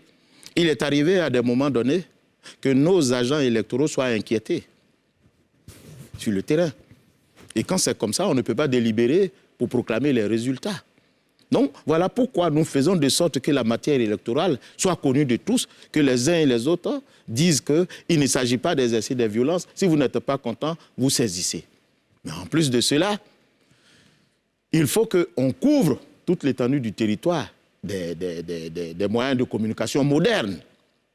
Voyez-vous, pour qu'on puisse, le même jour, traduire les résultats de façon nationale. Mais vous conviendrez avec moi que nous nous améliorons dans ce sens-là. Les dernières élections, c'est le lendemain. C'est le lendemain que nous avons commencé à donner les résultats. Vous avez commencé? Oui. Et vous avez fini à quel moment? On a fini un jour après. Mais on commence toujours pour terminer. Mais parce que ce qui est dommage là-dedans, c'est de penser que plus on dure, il y a certainement quelque chose qui se trame dans l'ombre. Mais quand on s'y hâte pour donner des résultats étriqués, mais ça crée les mêmes effets. Voilà pourquoi il faut s'assurer qu'effectivement, ce qui nous est donné est potable, est propre. Donc il faut qu'on fasse ce travail-là. Parce que n'oubliez pas, ailleurs où on donne les résultats, ce sont des résultats provisoires. Parce qu'au fur et à mesure, quand on donne les chiffres, vous voyez bien sur les écrans, les chiffres sont... Ce sont les tendances. Ce sont des tendances qu'on donne. Mais nous, on ne donne pas des tendances. Quand on donne les résultats, ce sont des résultats. Vous voyez? Bien entendu, qui sont ouverts à débat après, à contentieux. Mais ce sont des résultats que nous donnons, ce ne sont pas des tendances. Oui, Monsieur le Président, est-ce que vous avez dit que ce qui s'est fait en France, ce qui s'est passé récemment au Brésil, ou un grand pays comme le Brésil, on a les résultats quasiment... Au soir de la journée de vote. C'est pas forcément impossible en Côte d'Ivoire. Non, on n'a pas dit que c'est impossible. Nous sommes en train de nous organiser dans ce sens. C'est ce que nous faisons. Est-ce que ça ne prend pas trop de temps? Est-ce qu'on peut espérer que sous votre mandat, on puisse arriver à ce stade, ou bien on va attendre le prochain président de la CEI? Non, sous notre mandat, vous allez aboutir à cela. Vous pensez à quelle échéance on peut s'attendre à avoir un vote entièrement numérique, avec des résultats le même jour en Côte d'Ivoire? Non, le vote numérique, je m'en méfie. Vous-même, vous avez vu au niveau des États-Unis, avec les votes mi-mandat, vous avez vu ce que ça a fait. Quand on vous parle... Parce qu'il faut maîtriser beaucoup d'éléments en amont avant de soumettre le vote... La CEI n'a pas les moyens de maîtriser ces éléments? Mais les grands pays n'ont même pas les moyens. Déjà, ce n'est pas à nous qu'il faut demander cela. Nous partons doucement et sûrement pour qu'au moins, quand on donne des résultats, ils ne fassent pas l'objet de contestations multiples et entraîner mort d'homme. C'est cela. C'est la prudence qui commande à notre action. Monsieur, votre présidence ressemble à une lenteur d'escargot, Monsieur le Président. Mais elle est plus sûre, Monsieur Bateau. Elle est plus sûre et elle préserve la vie des Ivoiriens. C'est déjà l'essentiel. Je dis qu'en principe, la maîtrise des textes électoraux et puis peut-être leur application consensuelle peut permettre d'avoir les résultats rapides. Je suis parfaitement d'accord. Les résultats sont donnés dans les bureaux. C'est la compilation qui... Mais c'est ce que j'ai dit tout à l'heure. Je vous ai dit, voilà pourquoi nous nous attelons à mettre un point d'honneur à sensibiliser les Ivoiriens. À leur dire que si vous n'êtes pas content, il ne s'agit pas de couper la tête aux agents des bureaux de vote. Il faut venir porter les faits à la connaissance des organes qui sont en charge du contentieux. Et pour cela, il faut faire une sensibilisation. Vous croyez qu'on ne peut pas donner les résultats le même jour? Mais c'est parce qu'il y a le feu en la demeure dans certaines zones où on empêche certains de nos agents à proclamer les résultats parce que les tendances sont déjà connues dans les bureaux de vote. Alors, ils appellent les gens. Donc, c'est un peu de civisme. Vous allez voir au fur et à mesure. Je vous ai dit que la matière électorale n'est pas l'affaire seulement de la commission électorale indépendante, c'est l'affaire de tous. Et je le dis, surtout des partis politiques qui ont vocation à prendre le pouvoir d'État à travers l'élection. C'est pour cette raison qu'ils doivent s'activer à sensibiliser la population dans le sens de la non-violence. Voilà. Sinon, ne vous en faites pas, nous allons faire de sorte qu'on puisse proclamer les résultats au jour de l'élection. Pour les locales qui arrivent, faut-il s'attendre à des changements, à des évolutions particulières? Mais oui, bien sûr. Bien sûr. On s'améliore toujours. Mais la possibilité, par exemple, de donner les résultats le même jour ou bien le lendemain, juste. Vous prenez rendez-vous avec les Ivoiriens, Monsieur le Président? Non, je ne prends pas de rendez-vous. Je dis on va doucement, doucement, doucement. Moi, je dis qu'il faut aller sûrement. Au moins, même si vous donnez le résultat 1 ou 2 jours après, au maximum, j'ai dit, mais si ça préserve la vie des Ivoiriens, c'est déjà bien pour moi. C'est ça le plus important. Il ne s'agit pas d'aller vite et puis se perdre après et puis retrouver les gens dans la rue en train de se battre. Mais si nous donnons les résultats 1 ou 2 jours maximum après et que ça préserve des vies, je préfère cette option-là que d'aller plus vite et puis voir la Côte d'Ivoire en feu et en sang. Que Dieu nous en garde. Ainsi soit-il, Michel? Non, mais je voulais quand même dire au président qu'on l'attend sur ce point-là, parce que ça a été un des points sur lesquels la Côte d'Ivoire s'est embrasée. C'est-à-dire la lenteur dans la proclamation des résultats. C'est exact. Donc, vraiment, sur ce point-là, je pense que les Ivoiriens, et avec moi aussi, nous vous attendons. Mais vous avez vu l'élection du président de la République en 2020. On a donné les résultats le lendemain, 1 ou 2 jours après. L'élection législative, on a fait de même. Mais c'est à saluer quand même. Non, mais ça, nous, on veut plus, Monsieur le Président. Oui, il n'y a pas de problème. Moi, je suis d'accord avec vous, vous voulez plus. Notre rôle n'est pas venir vous applaudir. Non, je ne vous demande pas de m'applaudir, mais reconnaissez quand même que nous avons fait un pas en avant. Aujourd'hui, on est capable de donner les résultats le lendemain.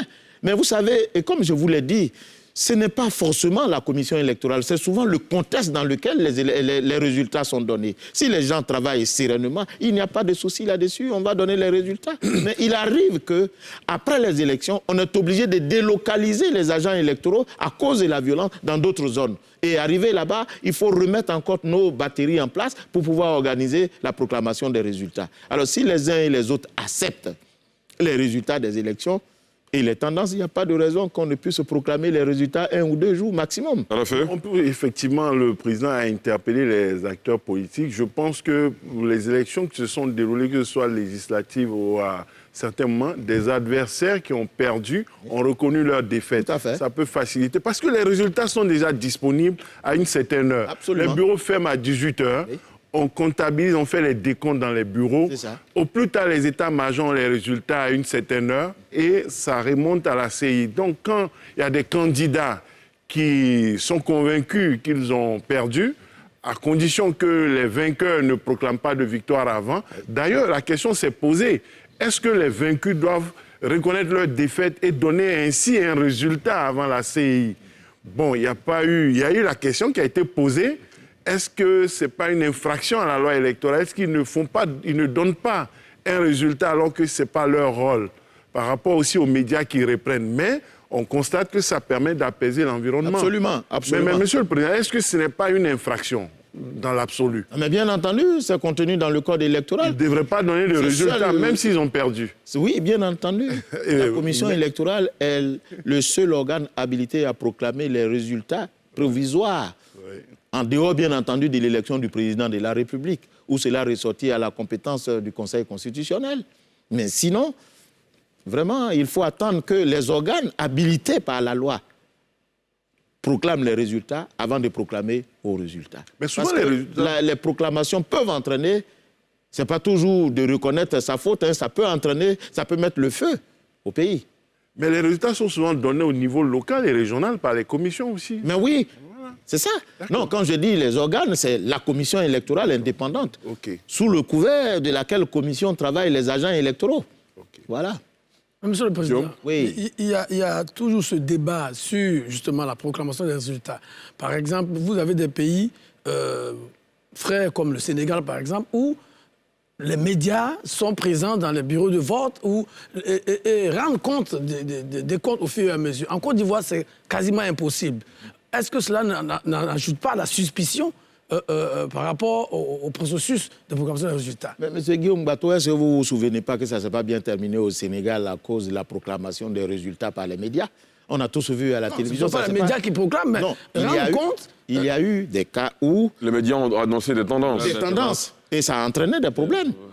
C'est pour cette raison que l'option qui est faite en Côte d'Ivoire, c'est de laisser la commission électorale indépendante proclamer les résultats. Sensibilisons ensemble la population pour accepter les résultats. Considérer que l'élection, ce n'est pas la guerre, mais c'est quand même le procédé par lequel on désigne ceux qui sont aptes à gouverner notre pays. Ou à gérer notre circonscription. Monsieur le Président, quand vous nous dites comme ça, laissez la commission électorale proclamer les résultats, mais on voit aussi qu'au niveau même de la commission électorale, souvent, il y a des résultats différents qui sont proclamés par la même commission, par des agents différents. Donc, par des agents au sein de la présidence même de la commission. On l'a vu en 2010, lorsque on proclamait les résultats. C'est une expérience qui nous a montré aussi qu'au sein de la commission, vu les tendances politiques, la division est vite arrivée quand il s'agit de programmer les résultats. Moi, je n'étais pas là en 2010. Moi, non, je ne dis pas que quand vous étiez là, mais l'expérience de la Côte d'Ivoire nous donne aussi de pouvoir nous prémunir. Enfin, je pense que la finalité de sa question, c'est de savoir s'il n'y a pas de divergence entre les commissaires centraux de la CEI. Peut-être que par le passé... Sur la consolidation des chiffres, notamment. Oui, c'est possible. Mais c'était le passé. Aujourd'hui, nous nous sommes améliorés parce que avant de proclamer les résultats sont issus d'une délibération. Il faut que les gens soient disciplinés aussi. Mais si la délibération a dit que c'est M. Tantampion qui est élu, mais il faut que tout le monde s'accorde là-dessus. Il n'y a pas de voix dissidente. Mais parce que si vous admettez la voix dissidente, mais vous êtes un indiscipliné. L'Assemblée, parce que la décision de l'Assemblée s'impose à tout le monde.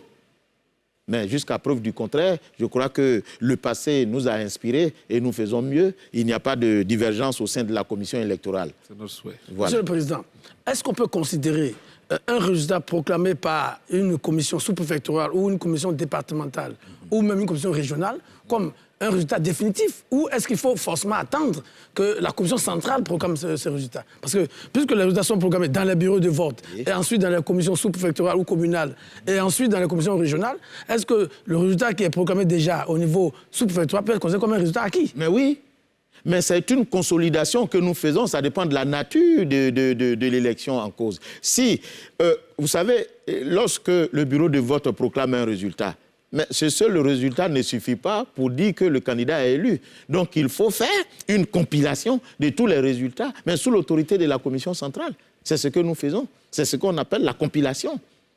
Mais sinon, les résultats proclamés sont des résultats provisoires jusqu'à ce qu'on vide le contentieux.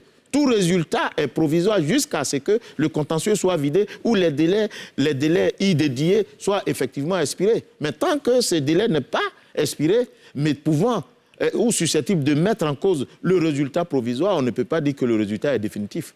Monsieur le Président, malgré tous ces efforts que vous évoquez depuis tout à l'heure, il demeure quand même une suspicion des acteurs politiques sur la commission centrale de la CEI. Qu'est-ce que vous mettez en œuvre pour briser les liens de cette suspicion? Mais moi, j'ai toujours dit que l'indépendance de la commission électorale vient des acteurs eux aussi, mais aussi de la population. Voyez-vous, le caractère inclusif de la commission électorale devait rassurer les uns et les autres.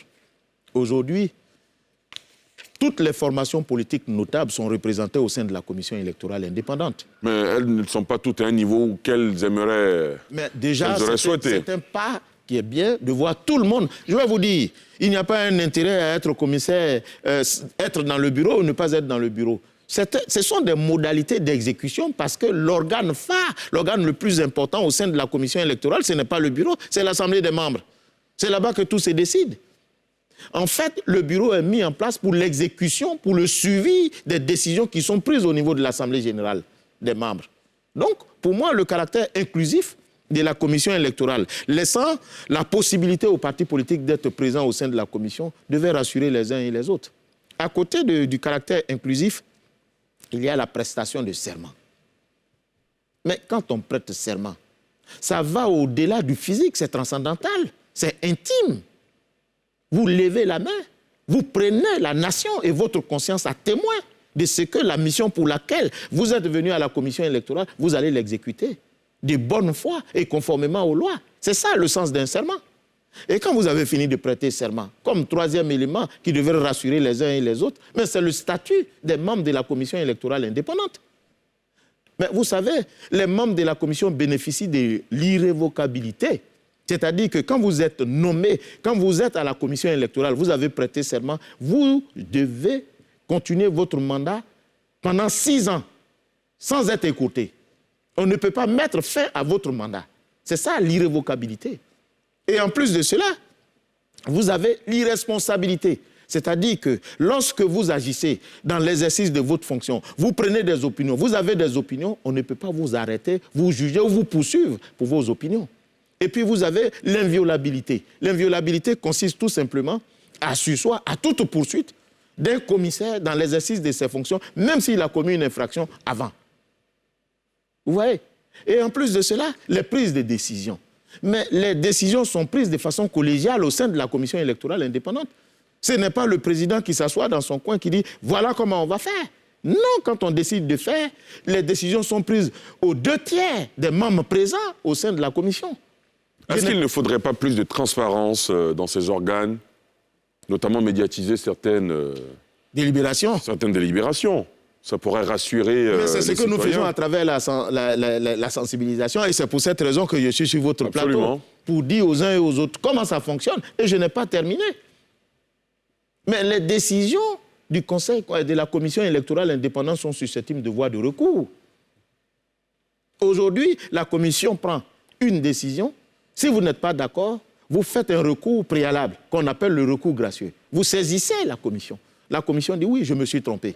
Non, je ne me suis pas trompé, c'est confirmé. Mais si vous n'êtes pas d'accord, vous saisissez en fonction de la nature de l'élection. Si c'est l'élection du président de la République ou l'élection des parlementaires, vous saisissez le Conseil constitutionnel. Si ce sont les élections locales, vous saisissez le Conseil d'État. Mais il y a autant de voix. Il n'y a pas place à la violence dans la commission, comme on appelle dans la matière électorale. Voilà tout le sens. Très bien, à la fait. Monsieur le Président, relativement à la transparence, est-ce que vous n'envisagez pas un recours aux nouvelles technologies, à une sorte de vidéo-surveillance des bureaux de vote? Parce que souvent, les gens disent qu'il y a eu bourrage d'urnes, on a fait ceci, après les résultats, il y a eu une modification des PV, des procès-verbaux, de telle période à telle période, le procès-verbal qu'on nous a donné en arrivant au bureau a été modifié. Est-ce que s'il y a des... Comme pour les examens, le ministère de l'Éducation nationale a mis de la vidéo dans des centres pour lutter contre la tricherie, la fraude. Est-ce que vous ne pouvez pas envisager dans certains bureaux de vote des caméras de surveillance pour Pourquoi contrôler? dans certains bureaux? C'est dans tous les bureaux de vote. Par rapport au coût, voilà. démarrer. Mais moi, je voulais immédiatement peut-être tous les bureaux, oui. Oui, ce serait possible, mais le coût. Mais je vais vous dire, La paix n'a il pas faut de faire prix. confiance aussi à la commission électorale indépendante. Parce que, à l'ouverture du bureau de vote, l'agent de bureau de vote présente l'urne à tous ceux qui sont présents. Oui. Et l'urne est transparente. Et ça, cela participe aussi à la crédibilité, au sérieux, à la transparence des élections. Ensuite, l'urne est scellée. Et le scellé ne peut pas être défait. Si vous cassez le scellé, automatiquement, vous annulez tous les bulletins qui sont à l'intérieur de l'urne. Voilà comment ça se présente. Ensuite, les procès-verbaux. Mais les procès-verbaux sont rédigés in situ, sur place, et sont remis, et sont confectionnés en autant d'exemplaires qu'il y a de représentants de candidats, au point où tout le monde a le même procès-verbal. Alors, à quel moment on bourre les urnes? Je vous ai déjà dit, s'il y a des irrégularités dans un bureau de vote, sans que les membres des bureaux de vote qui sont en charge de la régularité du processus électoral ne disent mot, mais ce n'est plus une fraude, c'est un consensus. Mais vous êtes trois. On dit, monsieur Gbato, vous contrôlez ci. Monsieur, vous contrôlez ça. Monsieur Alafé, vous contrôlez ci. Et puis, on vient, on vous demande qu'est-ce qui s'est passé. On dit non, tout s'est bien passé. On dit non, il y a eu fraude. Mais ceux qui étaient sur le terrain disent qu'il n'y a pas eu fraude. Mais voilà. Donc, c'est la complicité de certains membres dans les bureaux de vote qui suscite justement ces irrégularités. Bon, moi, je ne sais même pas s'il y a des irrégularités, mais sauf que ce que je voudrais dire, M. Diarra-Souba, et qui me paraît important, il n'y a pas d'activité électorale sans irrégularité. Parce que ce sont des hommes. Ce sont des hommes. Mais l'irrégularité qui est à redouter, c'est celle qui émane de l'intention de nuire ou de frauder. C'est ça, l'irrégularité à redouter. Mais sinon, si quelqu'un commet, par exemple, une erreur, mais une erreur qui ne commet pas d'erreur parmi nous, mais si cette erreur est voulue, c'est en ce moment que c'est à redouter et que c'est proscrit et que ça doit être sanctionné.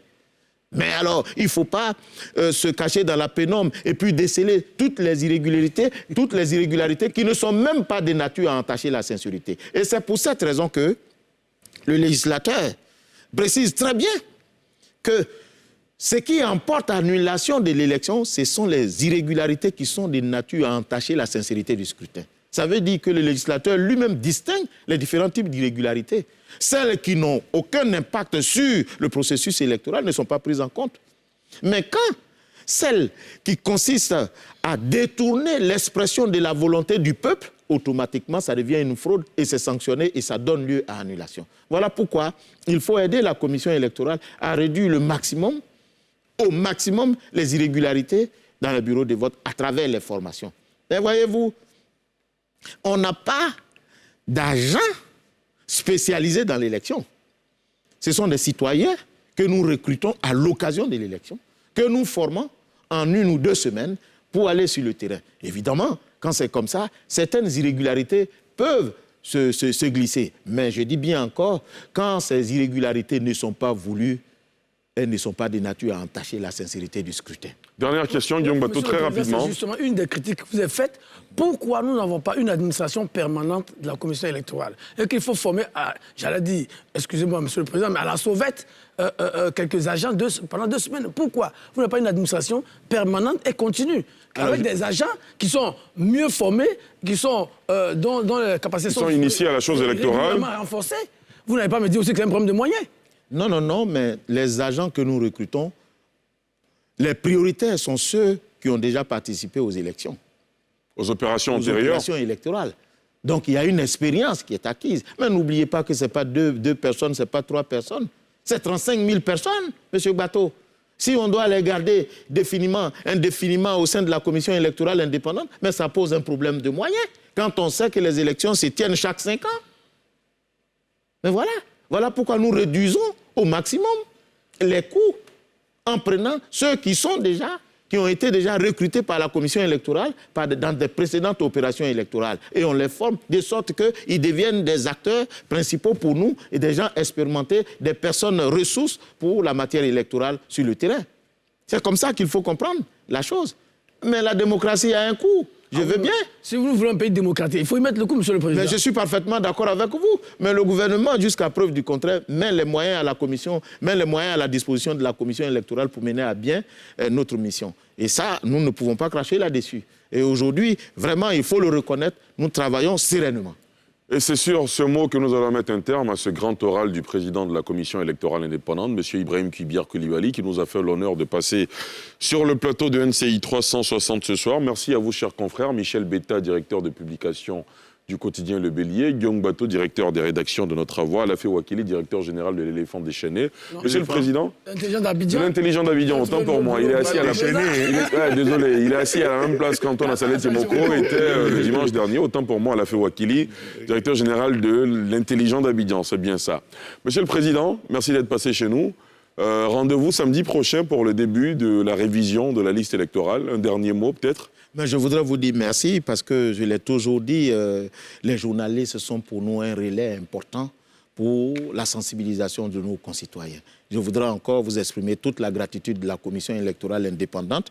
Vous m'avez posé des questions, peut-être certaines me titillaient, mais l'intérêt c'était de sensibiliser la population, donner l'information vraie à la population pour qu'on renonce à la violence et on participe ici à une Côte d'Ivoire paisible. Donc pour moi, je considère que vous êtes de vrais acteurs de paix pour permettre à la commission électorale de mener à bien sa mission. Je voudrais donc vous remercier au nom de la commission électorale indépendante et inviter tous les citoyens à venir s'inscrire sur la liste électorale, car seule l'inscription sur la liste électorale confère la qualité d'électeur et vous invite au dîner électoral à l'occasion des différentes élections. Merci encore, M. Derassou. Merci beaucoup, M. le Président. Merci à vous, chers téléspectateurs et internautes. Vous avez encore été très nombreux à nous suivre ce soir. N'hésitez pas à participer à cette opération de révision de la liste électorale. La démocratie dans ce pays qu'on souhaite grandir tous les jours, en dépendra. Merci beaucoup. Rendez-vous dimanche prochain pour un autre numéro de NCI 360. Je vous retrouve demain dans NCI News à 19h50.